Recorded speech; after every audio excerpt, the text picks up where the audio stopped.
Assalamualaikum warahmatullahi wabarakatuh. Saya Linda Novina Antini, merupakan dosen tetap di STK IP Astia. Jadi moto saya itu adalah menjadi yang bermanfaat dimanapun berada. Saya menyelesaikan studi sarjana saya di Universitas Negeri Padang di tahun 2011 di Prodi Pendidikan Bahasa dan Sastra Indonesia. Kemudian di tahun 2013 saya melanjutkan kembali studi magister saya di Universitas dan Prodi yang sama dan meluluskan studi magister di tahun 2015.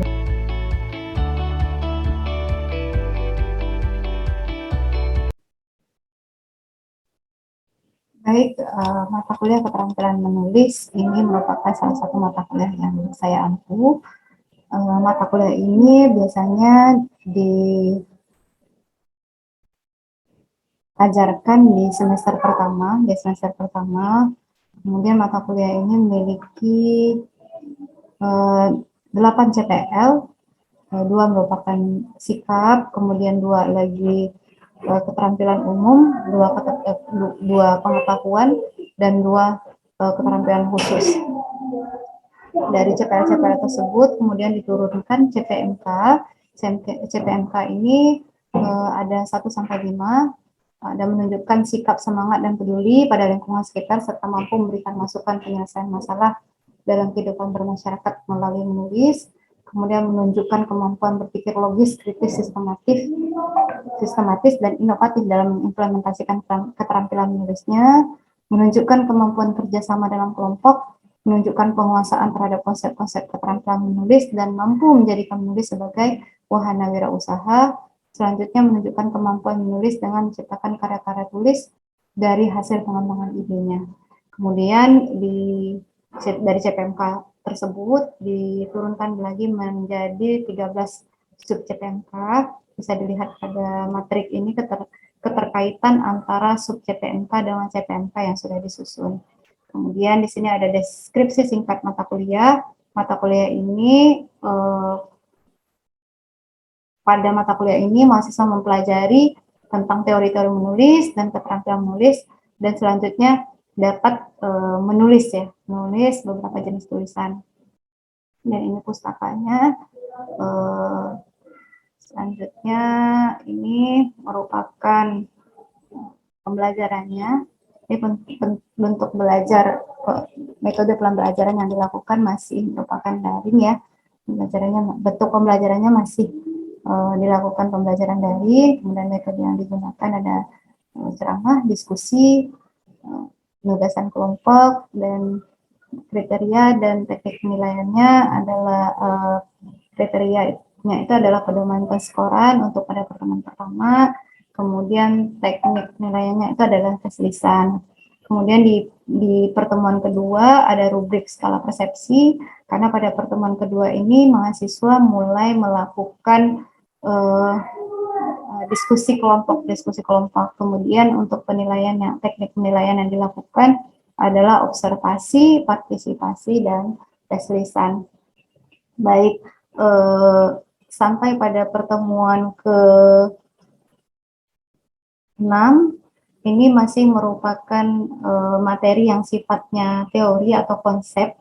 Nah, di pertemuan yang ke-6 masih berupa konsep. Kemudian di pertemuan ke-7 itu mulai menulis terkait menguji juga tentang penalarannya, logikanya dalam menulis. Kemudian di pertemuan berikutnya itu mulai menulis paragraf, tetap juga pemahaman konsepnya juga ada di sana. Kemudian selanjutnya ada tata tulis dan aspek mekanik dalam menulis, itu di pertemuan ke-10. Nah, di pertemuan ke-11 mereka mulai melakukan atau praktek menulis. Yang pertama adalah menulis tulisan ilmiah, dan yang kedua ada menulis tulisan fiksi, yang ketiga menulis tulisan populer. Nah, pada pertemuan sebelumnya tadi memang ditugaskan juga sebagai tugas tambahan supaya mereka memiliki blogspot atau WordPress pribadi, yang di sana mereka bisa mengupload tulisan-tulisan mereka. Nah, selanjutnya di pertemuan terakhir, di pertemuan ke-15, mereka kemudian mencari link untuk menerbitkan tulisan-tulisan mereka. Kemudian untuk sebelum tadi mereka menerbitkan tulisan-tulisan mereka di pertemuan 14, mereka juga akan dibekali dengan cara bagaimana menyunting tulisan mereka. Kemudian untuk penilaiannya itu menggunakan rubrik skala persepsi, juga holistik ya, penilaian holistik, teknik penilaian yang dilakukan, ada observasi, partisipasi, dan tes tulis ataupun lisan. Kalau di UAS dan UTS itu merupakan menggunakan tes tulis. Ini merupakan form portofolio penilaian dan evaluasi ketercapaian CPL mahasiswa. Kemudian yang di bawahnya merupakan penilaian ketercapaian CPL pada MK keterampilan menulis.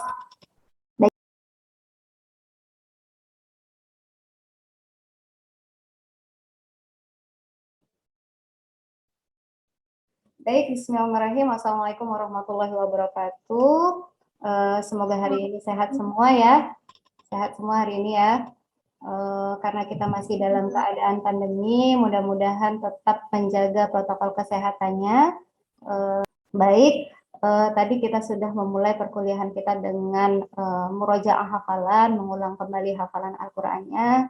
Mudah-mudahan juga apa yang sudah kita baca ini menjadi sesuatu yang bisa kita praktekkan juga di keseharian kita. Baik, karena kita tadi sudah memanggil siapa yang hadir, siapa yang belum hadir. Mudah-mudahan yang belum hadir dalam keadaan sehat dan tetap bisa belajar walaupun di rumah gitu ya. Kemudian untuk pertemuan kali ini, tadi temannya sudah memaparkan makalahnya, presentasi terkait makalahnya tentang langkah-langkah menulis. Nah, dari sana sebenarnya kita sudah banyak dapat gambaran dan Ibu juga sudah bisa melihat di antara kalian mana-mana yang aktif dan juga betul-betul belajar sebelum masuk ke kelas kita ini.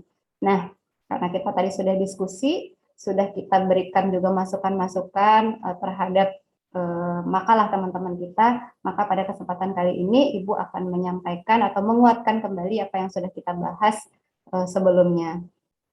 Ibu izin share screen dulu.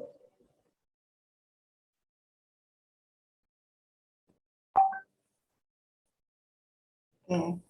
Baik, sudah tampil di layar kita semua ya, tentang langkah-langkah menulis, sudah? Sudah, Bu. Sudah ya.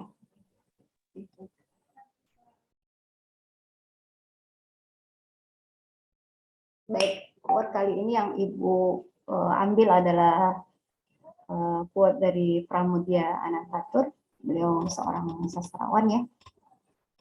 Beliau mengatakan bahwa orang boleh pandai setinggi langit, tapi selama ia tidak menulis, ia akan hilang di dalam masyarakat dan dari sejarah. Nah, di sini kita bisa melihat bahwa beliau mengatakan bahwa sebenarnya menulis itu sangat penting. Jadi kalaupun kita pintarnya kelewatan, kebanyakan, tapi kalau kita tidak menulis, maka dia akan hilang gitu. Tapi berapa banyak kemudian kita lihat orang-orang yang sudah meninggal, tapi tulisan-tulisannya masih kita bahas. Tulisan-tulisannya masih menjadi referensi bagi kita. Nah, inilah yang ingin disampaikan oleh seorang Pramudia Anantatur. Baik, pada pertemuan kali ini kita akan membahas beberapa konten. Yang pertama langkah menulis ya, kemudian menentukan pokok bahasan, kemudian akan merumuskan topik, tema, dan judul, dan terakhir itu adalah mencari sumber. Kita dapatkan ini dari salah satu jurnal.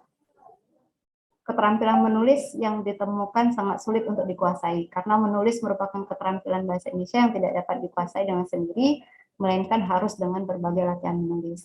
Nah, langkah-langkah menulis ini akan membuat kita lebih berlatih lagi ya dalam membuat sebuah tulisan. Jadi kalau misalnya kita mau menulis atau mau menghasilkan karya-karya yang bagus, maka kita tidak bisa serta-merta jadi gitu ya, tidak bisa hanya bakat dari lahir, tapi dia harus melalui berbagai proses. Prosesnya itu adalah ya latihan gitu, latihan. Kemudian pada satu jurnal lainnya juga mengatakan bahwa menulis itu, langkah-langkah menulis itu awalnya dari pengamatan seseorang. Jadi dengan pengamatan itu dia bisa kemudian berpikir, kemudian dia menentukan topik yang ingin dia tulis. Jadi setelah topik itu ditentukan, baru dia mencari referensi yang kemudian menunjang isi tulisannya, sekaligus referensi itu bisa memperkuat apa yang sudah menjadi pemikirannya gitu ya, renungannya atau apa yang ada di kepalanya. Gitu. Kemudian berkaitan dengan hal yang tadi, yang pertama perlu kita lakukan adalah menetapkan tujuan dari tulisan yang akan kita buat. Nah, jadi ini sangat penting ya, karena jangan sampai nanti tulisan kita itu tidak ada tujuan. Jadi berbeda ketika seorang mahasiswa yang sudah ikut mata kuliah keterampilan menulis dan belajar tentang langkah-langkah menulis dengan yang belum gitu. Jadi kalau kita mau bikin tulisan maka harus ada tujuannya. Harus ada tujuannya. Ibu menyampaikan ini yang tulisan yang ininya ya. Tulisan ini yang akan kita publikasikan atau yang akan kita sebar gitu ya. Itu harus ada tujuannya. Harus ada tujuannya. Jadi hal yang paling pertama dalam menentukan topik itu kita harus menentukan tujuannya. Kemudian yang kedua, kita identifikasi pembacanya kira-kira siapa. Kalau misalnya kita mau mempublikasikan tulisan kita ini di majalah atau di koran gitu ya, atau di majalah atau di media online, maka kita harus lihat yang akan membaca ini siapa. Gitu. Kalau misalnya yang akan membaca itu adalah tingkat usia remaja, maka kita harus menyesuaikannya dengan itu. Kemudian siapa kira-kira yang akan membacanya, apa jenis tulisan yang ingin kita tulis. Nah, itu harus kita identifikasi terlebih dahulu. Selanjutnya, tentukan batasan tulisannya. Jangan sampai nanti topik yang kita ambil atau yang kita pilih itu terlalu luas.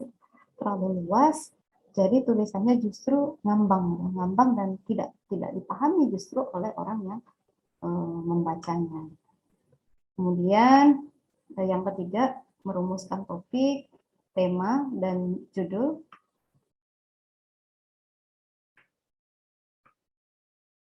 Apa itu topik?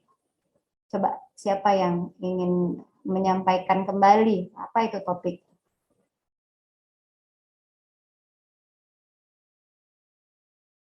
Ada? Ada, Bu. Ya, silakan. Topik itu lebih ke bahasan yang akan dibahas gitu dalam tulisan itu, Bu. Oke, kalau tema?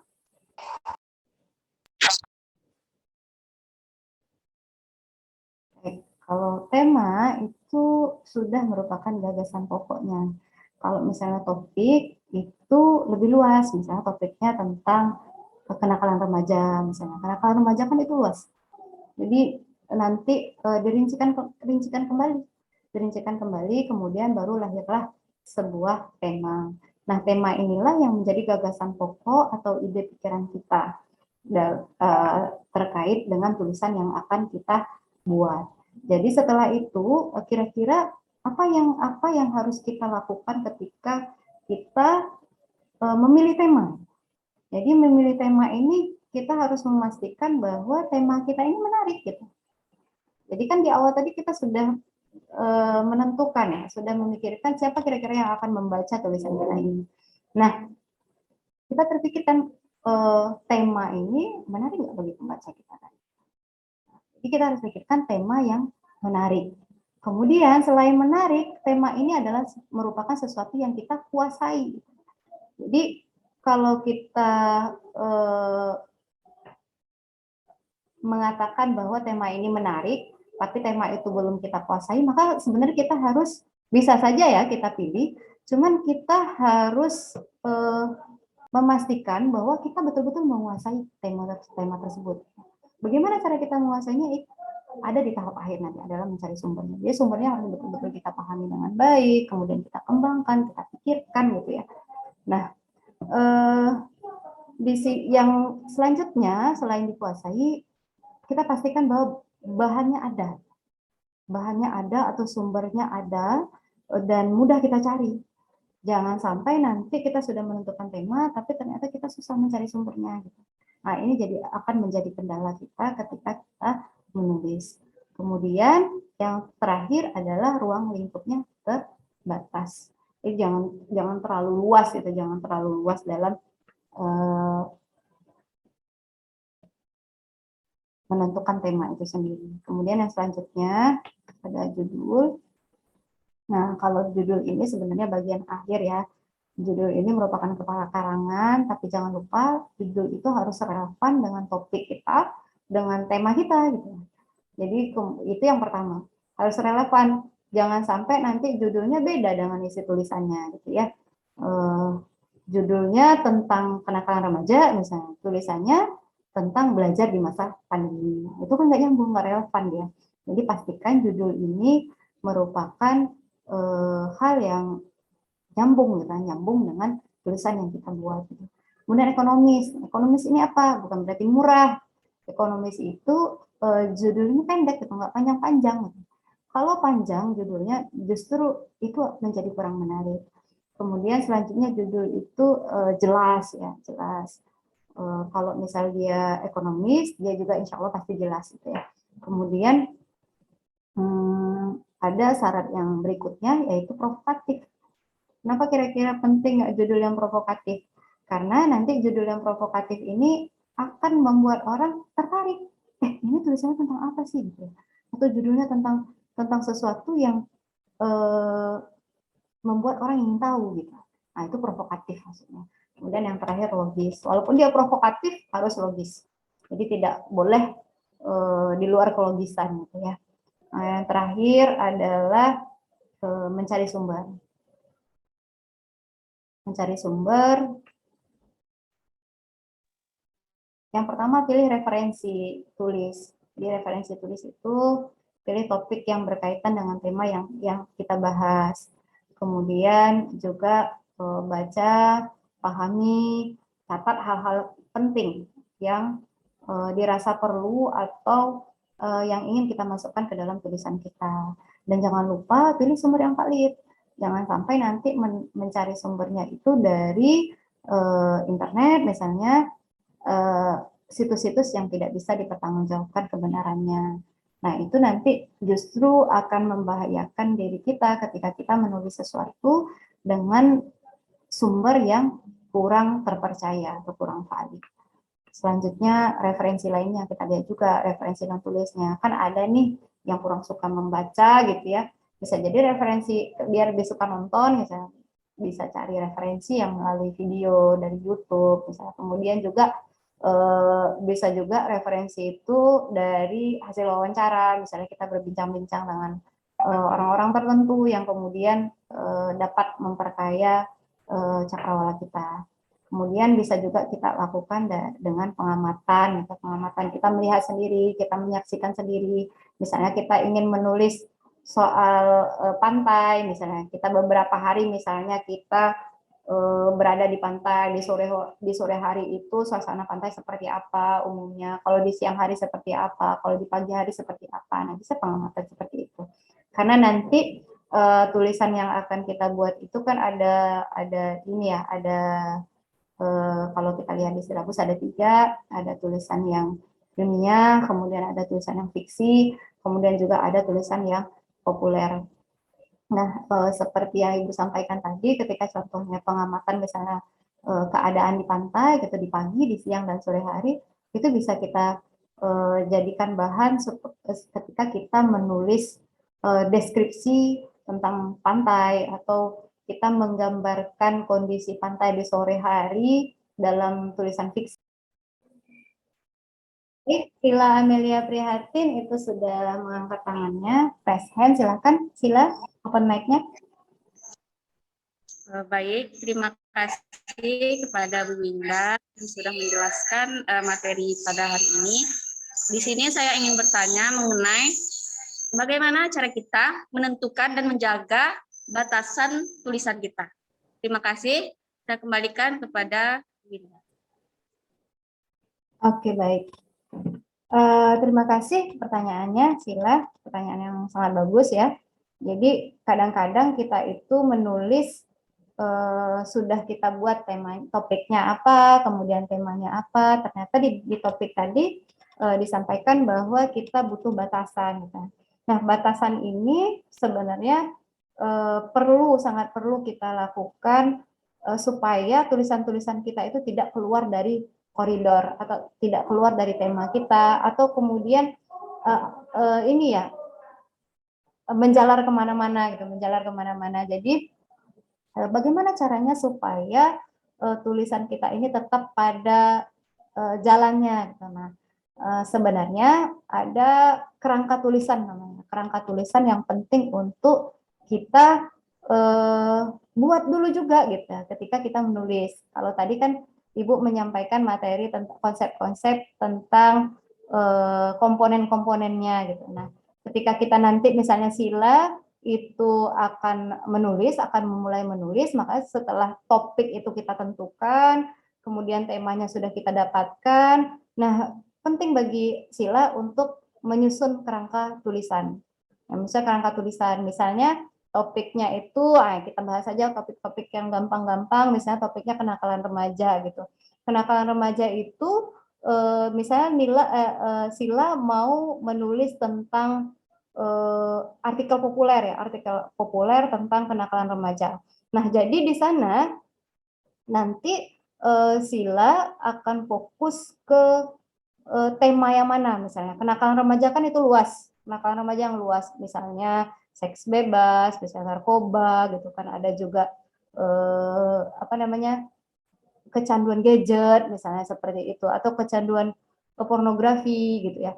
Jadi itu merupakan contoh-contoh kenakalan remaja. Nah, Sila mau fokusnya kemananya gitu. Sila mau fokus ke cara menanganinya kah, atau Sila mau fokus ke salah satu kenakalan tersebut, misalnya kita anggaplah Sila membahas tentang kecanduan gadget yang merugikan atau sisi negatif smartphone misalnya gitu ya. Nah, itu sudah ada kita dapatkan temanya, kemudian diturunkan dia menjadi sebuah kerangka tulisan. Nah, jadi misalnya di bagian pertama Sila akan menjabarkan tentang kondisi ketergantungan gadget pada remaja saat ini misalnya. Malah misalnya semua orang itu sebenarnya sudah ketergantungan dengan gadget sekarang gitu. Jadi kalau misalnya bahkan anak-anak misalnya sudah main HP sejak umur sekian tahun misalnya kayak gitu kan, kemudian fokus ke remajanya, bagaimana dengan remajanya gitu ya. Jadi nanti setelah fokus ke remajanya, baru di paragraf keduanya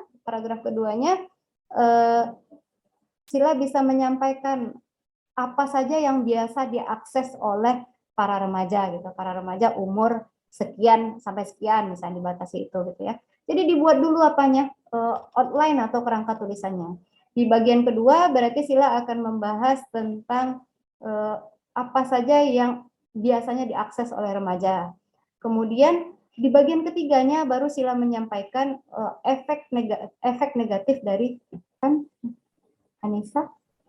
Baik, terima kasih atas kesempatannya, Bu.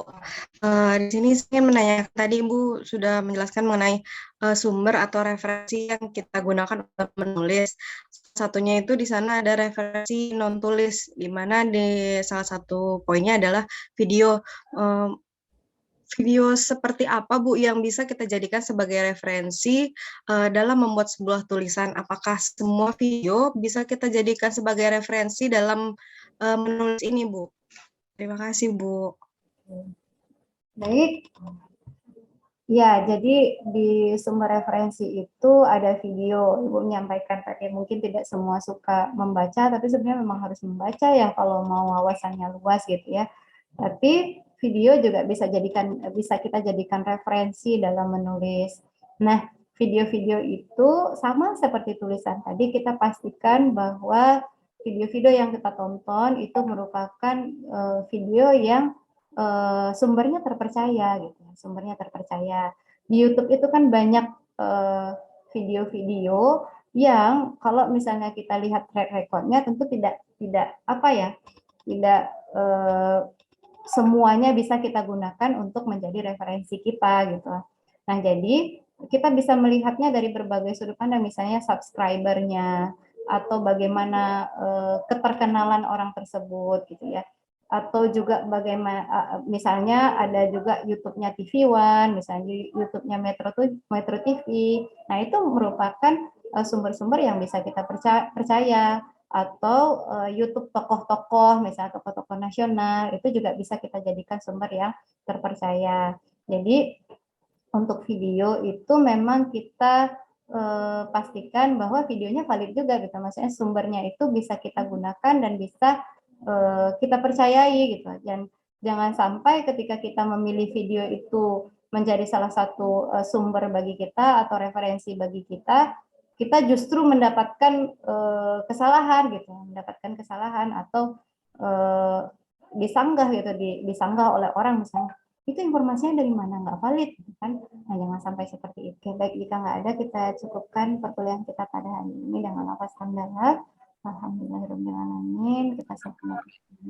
Alhamdulillahirabbil alamin. Terima kasih semuanya, sehat-sehat dan tetap semangat. Mudah-mudahan minggu depan kita bisa bertemu kembali dalam keadaan sehat dan semangat. Baik, Ibu akhiri. Wassalamualaikum warahmatullahi wabarakatuh. Waalaikumsalam. Waalaikumsalam warahmatullahi wabarakatuh.